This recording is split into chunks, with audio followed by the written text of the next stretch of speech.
The clock reads 6 minutes and 52 seconds left in the second quarter. Gainbridge Fieldhouse is loud, chaotic, electric. Caitlin Clark drives into the lane like she has 100 times before. And then, in an instant, everything changes. She trips. She hits the floor. And suddenly, she's not alone down there. Lexi Held, Dawana Borna, and Alyssa Thomas, one of the toughest, most physical players in the entire league, all collapsing into a tangled scramble for a single loose basketball. From the stands, it looks like chaos.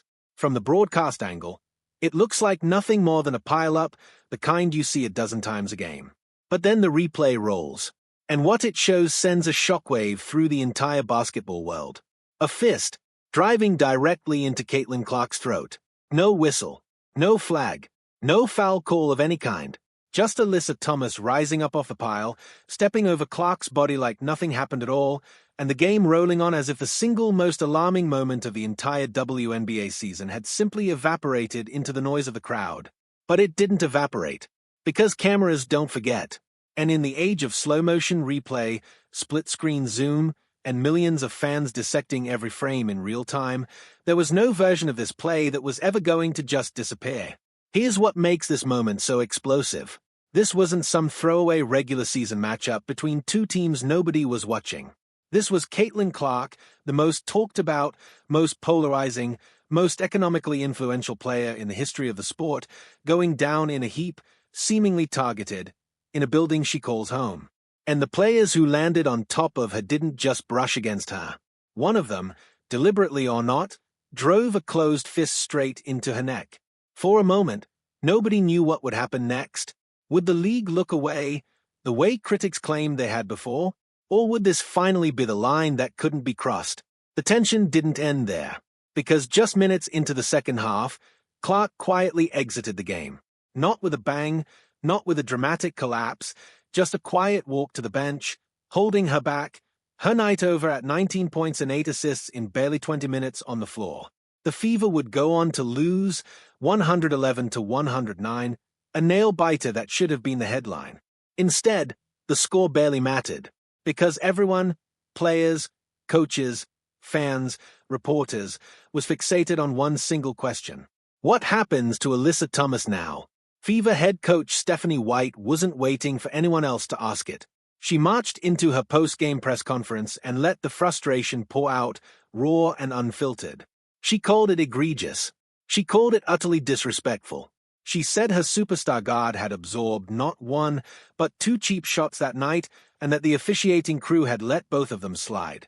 Her voice cracking with intensity, she said the quiet part out loud, the part so many had whispered for months. That Caitlin Clark wasn't being protected the way a generational talent should be. That she wasn't being called the same way everybody else was called. And then she said the line that would end up everywhere within hours. The fist in the throat is crazy. It's crazy. It's dangerous. Overnight, the pressure exploded. Clips of the collision were dissected frame by frame across every platform. Was it intentional? Was it reckless? Was it just a chaotic accident in the middle of a desperate scramble for the ball? The league had a decision to make, and it had to make it fast, because the entire basketball world was watching, waiting, and demanding answers. Then, Thursday arrived, and the WNBA made its move. In an official statement, the league announced that upon post-game review, Alyssa Thomas had been assessed a flagrant foul 2, upgraded from a play where no foul had even been called in real time. The language was blunt.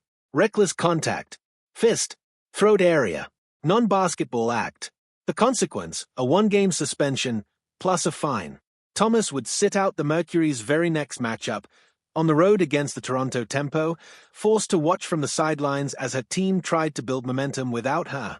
For a franchise already scuffling through a rough stretch, losing one of their most important veterans for even a single game was a real cost. But the story was never really about wins and losses. It was about what this suspension represented. A signal, finally, that the league was willing to go back after the fact and correct what officials had missed live, especially when it came to protecting its most visible, most valuable star. And this wasn't happening in a vacuum either. This was the second consecutive physically charged matchup between these same two teams, just days after an earlier meeting that had produced 6 technical fouls and an ejection. The temperature between Phoenix and Indiana wasn't simmering anymore. It was boiling over.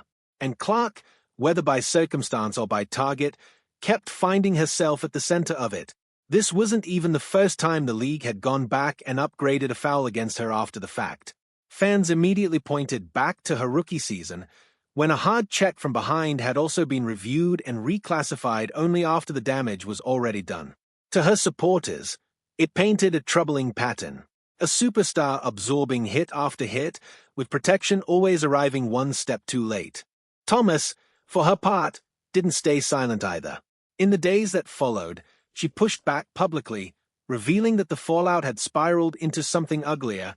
Threats aimed at her following the incident, a reminder of just how intensely charged this rivalry and this storyline had become. The league was forced to respond again, insisting that player safety, all players, remained its top priority, while security stayed in close contact with the Mercury organization. So where does this leave us? Clark sidelined with a back injury, her timeline uncertain.